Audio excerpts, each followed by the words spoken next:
일본인 관광객들이 대거 가는 이유에 대해서 일간견다의 디지털에서 그 이유를 분석했습니다. 한일 관계는 최악인데 여전히 일본 여성들은 친일 성향의 대만이 아니라 서울로 가는 이유에 대해서 일본 데일리 신조 신문에서 분석 기사를 실었습니다. 안녕하십니까. 정말 좋은 아침입니다. 일본 데일리 신조 신문에서 9월 7일자 한일 관계는 최악인데 여전히 일본 여성들은 한국을 좋아한다 라는 분석 기사를 실었습니다. 그 기사를 소개해 드리고요. 그리고 두 번째는 일본 일간 겐다이 디지털에서 한국의 일본인 관광객들이 대거 가는 그 이유를 분석한 기사가 올라와 있습니다. 그 내용을 소개해 드리겠습니다. 먼저 데일리 신조 내용입니다. 친일 대만보다 반일의 한국 여행이 더 좋다고 합니다. 왜입니까? 한일 관계가 최악의 상황에 빠져 있습니다. 하지만 양국의 관계가 악화된 것은 최근이 아니라 오래전부터 이미 좋은 관계는 아니었습니다. 그래서인지 몇 년 전부터 주위에서는 올해는 대만으로 가야 되겠다라는 목소리가 잘 들리곤 했었습니다. 일본에서 가까운 곳으로 갈 해외 여행지라고 하면 역시 한국과 대만이 될 것입니다. 대만은 친일 성향의 국가입니다. 반일 시위를 하고 있는 한국과 달리 불안감이 전혀 없습니다. 사람들은 부드럽고 물가도 저렴합니다. 겨울에도 비교적 따뜻해서 한겨울에 영하가 되는 한국의 서울과는 큰 차이가 있기도 합니다. 대만의 음식도 일본인의 입맛에 맞는 스타일이기도 합니다. 스윗한 데니쉬와 스윗한 음료도 풍부합니다. 여기까지는 관광에 알맞은 조건까지 갖추어지고 있으니까 아무래도 과격한 한국에 가는 것보다 앞으로 대만에 가면 좋겠다고 생각하는 사람들이 적지 않을 것입니다. 그런데도 지금까지 한국의 인기가 식을 줄 모르고 있습니다. 이런 상황에서도 여전히 대만보다 한국이 더 매력적이기 때문입니다. 한국은 뭔가 다른 매력적인 것이 있기 때문인지 잘 모르겠습니다. 한국 여행붐은 한류라고 하는 엔터테인먼트에서 시작되었습니다. 한류는 드라마와 영화를 통해 한국의 문화를 전파하면서 음식이나 화장품, 미용까지도 일본인 여성의 관심을 끌게 만들었습니다.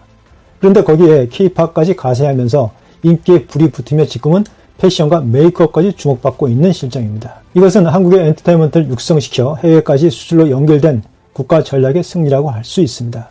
이렇게까지 효과적인 홍보는 이제까지 없었을 것입니다.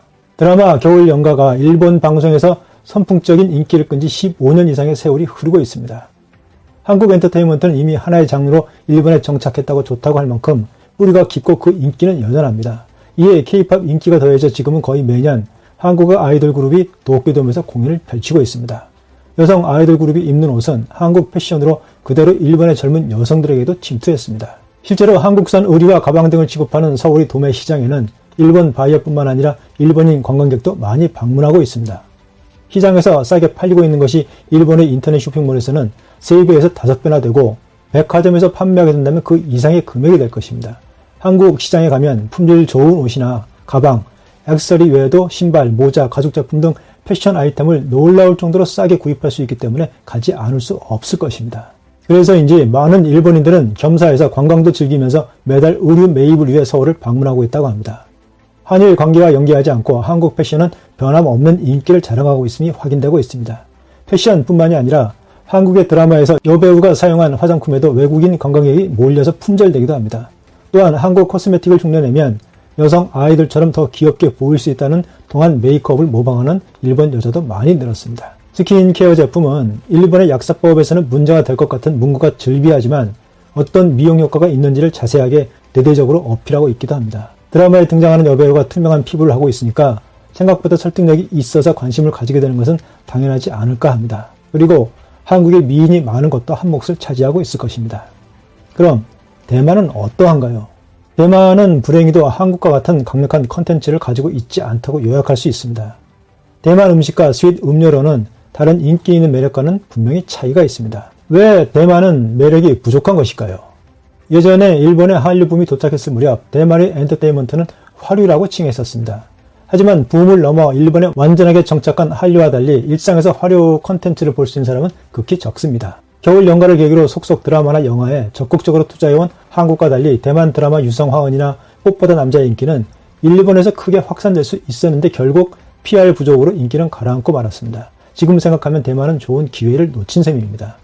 대만의 연예 관계자에 따르면 같은 상황에서 세계의 확산을 간파하며 엔터테인먼트에 적극적으로 투자했던 한국과 달리 대만에서는 이 엔터테인먼트에 의해 외화를 획득하겠다는 발상 자체가 없었습니다. 그런 이유로 투자가 적은 연예계에서 인기가 있는 스타들은 바로 중국으로 갑니다. 그쪽에서 활동하면 개런티는 보통 대만의 10배가 될 것이기 때문입니다. 그런 상황을 전하면서 이제 대만의 엔터테인먼트 산업은 발전할 수가 없다고 진단했습니다. 또한 대만 영화 산업도 한국에 크게 뒤처져 있습니다. 한국 영화 산업계나 영화들은 지금 헐리우드에서나 국제 영화제에서도 주목받는 지위를 확고히 하고 있습니다.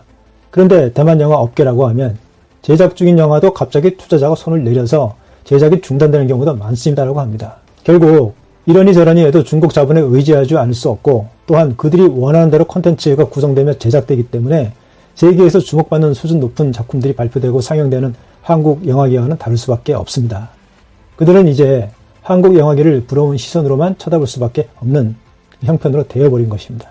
이전엔 대만 연예계를 상징하며 타이페이 거리에서 흐르는 음악은 번화가에서 흔히 들을 수 있는 하마사키 아유미와 자니즈 탤런트의 곡들이었습니다.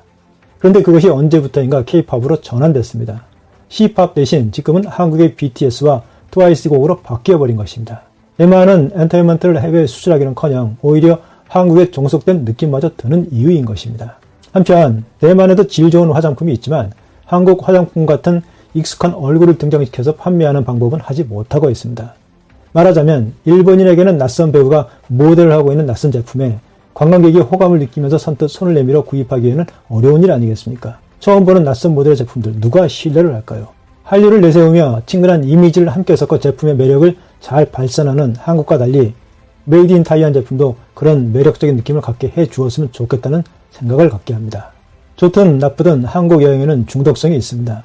뭔가 하나에 실증나면 얼마든지 다른 장르를 즐길 수 있는 것이 강점입니다. 현지에서 맛있는 한국 요리를 먹고 미용 피부과에서 얼굴의 기미를 제거하고 마음에 드는 쇼핑을 하고 돌아올 수 있는 풍족함. 이와 같이 한국 여행을 즐기는 일반 여행객보다 리피터가 점차 늘어나고 있습니다.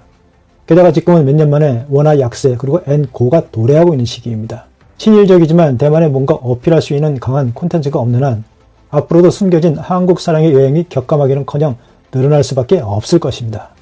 두 번째 기사는 일간겐다이 디지털에서 외교관계는 차가운데 한국에 일본인들이 대거 가는 이유에 대해서의 내용을 소개해 올리겠습니다.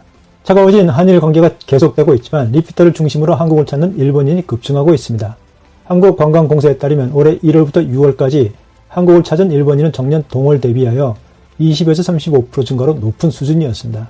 아베 총리가 한국에 대한 수출 규제를 발표한 7월도 전년 동월 대비하여 19.2%나 증가한 호조를 유지했습니다. 여행객이 줄고 있는 느낌은 없다면서 계속 상승세로 전환하는 것 아니냐라고 JTB 종합연구소단체가 진단하기도 했습니다. 실제로 서울에는 일본인 관광객이 넘치고 있습니다. 양 국가 간 그런 상황인데도 일본인들이 대거 한국을 왜 방문하는지 그 원인을 짚어봤습니다.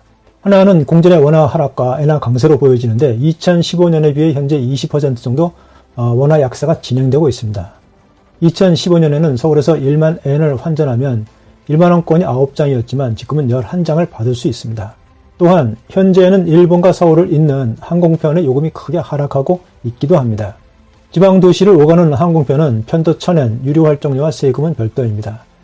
이런 염가의 항공권도 등장하고 있는데 전체적으로 전년 대비 6에서 80% 정도 저렴하다고 합니다. 일부이긴 하지만 수요의 침체를 겨냥한 초특가 판매 제공의 움직임이 있다고 업계 관계자는 말하고 있습니다. 한국에서 취재 중인 국제 언론인 타치카와 마사키 씨가 말합니다. 리피터를 중심으로 한국에 일본인이 많이 오고 있습니다. 리피터는 원화 약세와 저렴한 항공권 등장을 반갑게 생각합니다. 지금까지 잘 건드리지 못했던 고급 육을 먹거나 고급 호텔에 숙박할 수도 있고 예전의 비용으로 몇 번이나 올 수 있으므로 매월 방문하는 사람들이 많이 있습니다. 일본의 와이드쇼에서는 한국의 반일 모습을 보도하면서 혐한으로 시청률을 만회하려고 하고 있지만 한국을 잘 알고 있던 리피터는 그런 건 전혀 없다고 합니다. 한국 때리기에 매몰되어서 혐한을 올리고 있는 사람들은 자각해야 할 것입니다. 이상으로 일본 언론에서 보는 어떻게 이런 상황에서도 한국 관광을 가는가에 대한 내용을 살펴보았습니다. 다음 편에서는 한국을 방문하는 일본인 관광객의 말을 직접 들어보는 일본 언론의 내용을 소개하기로 하겠습니다. 일본에서는 아시다시피 거짓말로 도배된 혐한 방송이 골든 시간대에 많은 방송국 채널에서 방영되고 있습니다. 인기가 있기 때문이라는 이유입니다. 그러니까 많은 국민들이 속고 있는 것이죠. 그렇지만 한국을 방문했던 일본인들은 그게 조작된 내용이라는 것을 깨닫곤 했다는 말을 많이 듣곤 합니다. 자, 그래도 우리는 일본 안 가기 운동을 계속합니다. 우리 한국인은 한번 하면 끝까지 합니다. 끝까지 갑니다. 끝까지 가겠습니다. 감사합니다. 일본의 숨겨진 진실이란 주제로 시작해보겠습니다. 일본은 결국 화이트리스트에서 한국을 제외했죠. 그리고 7일 일본 경제산업청은 이에 대한 수출 무역관리령 개정안을 공포했습니다. 이와 함께 포괄 허가 취급 요령 개정안도 함께 공개했는데요. 이 개정안의 핵심은 앞으로 한국을 기존처럼 일반 포괄 허가에 포함시키는 것이 아니라 특별 일반 포괄 허가에 추가시킨다는 것입니다. 여기서 보면 특별이란 단어가 붙었는데요. 이는 일본 정부가 수출 관리를 잘하고 있다는 인정하는 기업들에게만 허가를 내주는 체계입니다. 그리고 추가적으로 반도체 세계 품목의 개별 허가를 맡아야 하는 것과 같이 특정한 품목의 개별 허가가 필요하다는 내용은 따로 없었습니다. 이에 따라 규제 품목이 필요한 기업들에게는 당장의 위기는 넘긴 것으로 보이는데요. 그런데 사실은 달라진 것이 없습니다. 왜냐하면 일본 정부가 전략물자에 해당하지 않은 상품이라도 이를 군사 전용에 우려된다고 판단하면 개별 허가를 받도록 요구하는 캐치홀 제도에 언제든지 품목을 포함시킬 가능성이 있기 때문입니다. 실제로 한국 정부 관계자도 일본은 단순히 일정대로 이를 진행한 것뿐이라며 추가적인 규제 조치는 언급하지 않았지만 일본 정부의 행보가 앞으로 어떻게 달라질지도 모르는 것이라고 밝혔습니다. 한편 이러한 상황에서 일본은 지금까지 수출을 허가하지 않았던 반도체 소개 3개 품목 중 일부를 처음으로 허가했는데요. 이에 대해 일본 경제산업상은 개별건에 대외적으로 공표하진 않아왔지만 한국 정부가 이번 조처를 금수 조처인 듯 비난하고 있어 예외적으로 공표한다고 밝히며 마치 한국의 비난 때문에 어쩔 수 없이 허가해준다는 뉘앙스를 풍겼습니다. 이에 대해서 다양한 해석이 나오고 있는 중인데요. 일각에서는 일본이 한 발 뺀 것이라며 한국이 승기를 잡은 것이라고 분석하고 있습니다. 하지만 앞서 말했듯이 일본은 한국에게 언제든지 보복을 가할 수 있는 가능성을 열어둔 상태입니다. 심지어 개정안 발표 하루 전날 아베 총리는 한국이 일방적으로 협정을 위반했으므로 적절한 대응을 하라고 요구했습니다. 따라서 이러한 일본의 행보를 보았을 때 한국에게 수출 허가를 내주었다는 사실을 액면가 그대로 보는 것보단 일본 측에게 유리한 여론을 형성하라는 전략으로 봐야 하는 것이 더 합당해 보입니다. 또한 지금까지 일본은 국제 여론전에서 한국에게 밀렸다는 점이 이 분석에 힘을 더욱 실어주는데요. 대표적으로 일본은 WTO와 아세안 지역 안보 포럼에서 한국을 화이트리스트에서 제외하는 것에 대해 제대로 의견을 밝히지도 못했고 심지어 싱가포르와 중국은 한국을 화이트리스트에서 뺄 것이 아니라 더 추가해야 한다며 일본을 비판하기까지 했습니다. 그런데 이번 수출허가 조치로 국제사회에서 일본은 화이트리스트에 한국을 제외한 것이 금수 조처가 아니라는 이유가 생긴 셈이죠. 실제로 산케이 신문은 심사 결과 군사 전용 등의 우려가 없으면 수출을 허가한다는 방침을 보여줬다며 이번 수출 허가로 한국이 주장하는 금수 조처에 해당하지 않는 점을 보여준 것이라고 보도했습니다. 따라서 아직은 경계를 늦추면 안 될 것으로 판단됩니다. 이상 바나바튜브였습니다. 시청해주신 분들 모두 감사드립니다. 구독과 좋아요 그리고 알람 설정까지 해주시면 감사하겠습니다.